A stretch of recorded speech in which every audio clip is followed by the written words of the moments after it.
Brian Banghart, one of our longtime friends, one of the coolest people of all time, super genius, all-American. He's the greatest. Tell us a little bit about yourself so that the people who don't know you get a chance to. I just want to say thanks for the always incredible introductions. You're very on point with every introduction I've ever had from you, whether it's about me or somebody else. Great introducer. Dude, you've earned it. Yeah, so about me. So I don't know. I grew up riding bikes and going to school, I guess, and then I got a mechanical engineering degree in college from the School of Mines.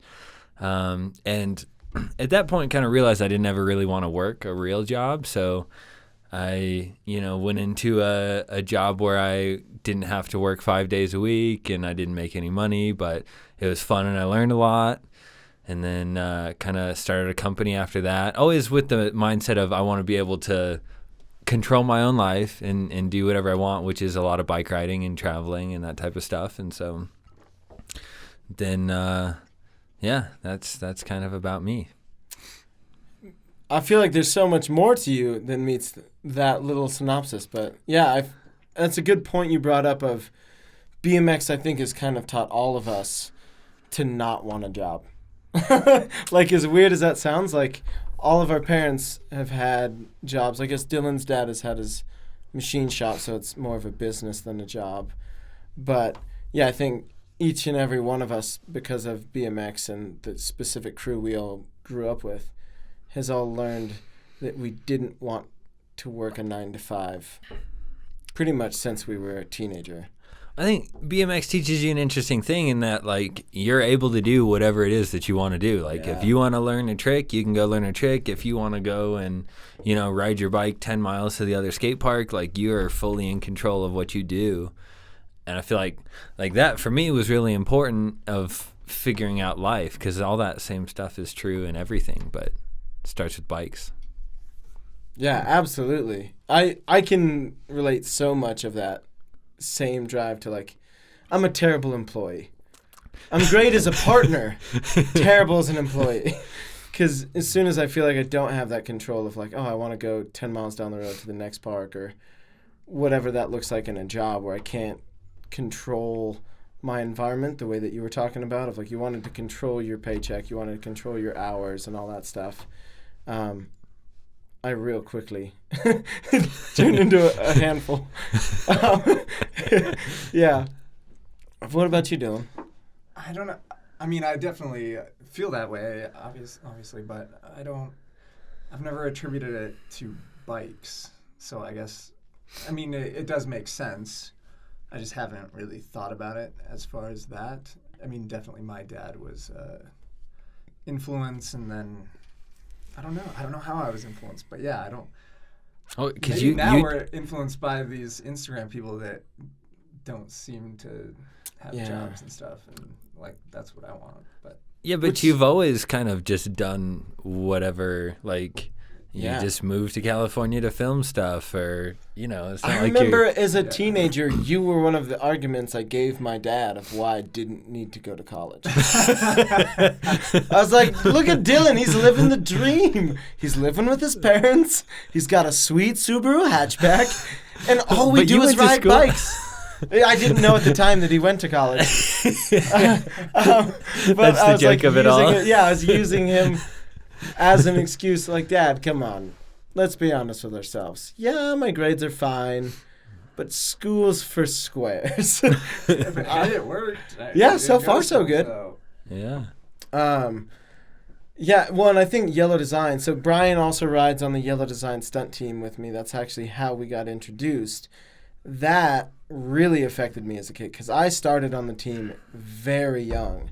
And so one of the first quote-unquote jobs I ever had where someone was basically employing me was me riding my bike to do stunt shows and be popular and famous for an hour or two and get to sign autographs and be the center of attention and do what I loved and get paid. It was not a lot of pay, But as a 14-year-old, that really shapes what you expect the rest of your life to look like. It's a terrible way to start a career, that's for sure. Yeah. I remember it's funny because I was like mowing this guy's lawn, this old guy that lived up the street, just the grouchiest guy you've ever met. And I'm mowing his lawn, and he's like, I had this deal where it was like, $10 for the front yard, $15 if I do the front and the backyard. And he was like, oh, well, how about I'll give you $3 extra to do the backyard. And I'm like, I can make $45 an hour riding my bike. Yeah. Like, I don't need to be mowing your backyard. Yeah. And he was floored. I mean, he was so mad. I don't think I got to mow his lawn for like the next 3 months. Wait, you actually told him that for real? Oh, yeah. Wow. No, because he was such a jerk about it. It was something, it wasn't mowing his lawn. He wanted me to chop down this tree and then like load all the logs into his truck or something for like an extra $5. He thought he was really doing you a solid. Yeah, and I'm like, no, like, yes, I want the work, but this is ridiculous. Like, it's going to take me 3 hours to do that. You want to pay me $5? Like, and he's like, well, when I grew up in the Depression, and I'm like, yeah, but money was different. Changed, yeah.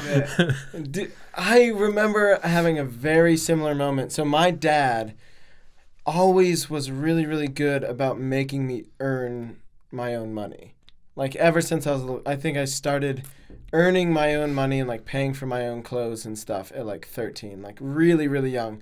And my dad helped me make on, clip art and Word a little ad for the local like neighborhood newsletter that said, "Kid power, I'll do whatever you need me to do. I just need money." And so I was doing everything from like cleaning horse shit out of stalls to digging post holes. I mean, literally everything you can imagine. And there was this little old lady who may or may not have been blind or like real close to blind who was probably a mile away from our house. And I would ride the tractor, the riding mower, all the way to this lady's house, mow her like half-acre lot, and then ride it all the way back. But because a riding lawnmower tops out at like 3 miles an hour, it would take me like 4 hours if you include the commute. And I remember one day being like, I'm doing this for $15. This is outrageous. My hourly is insane. And I'm not even picturing the gas that my dad is paying for to fill this thing. Because it's like a tank of gas to go do this thing. Yeah. And having the same moment of, I wrote a stunt show last weekend and made $75 and got to 2 girls' numbers. Like, right. And it was money. the most fun thing you'd ever done. It was the best time I've ever had. Yeah. What am I doing? And then the first real job I ever got doing SolidWorks, I was just like crushed.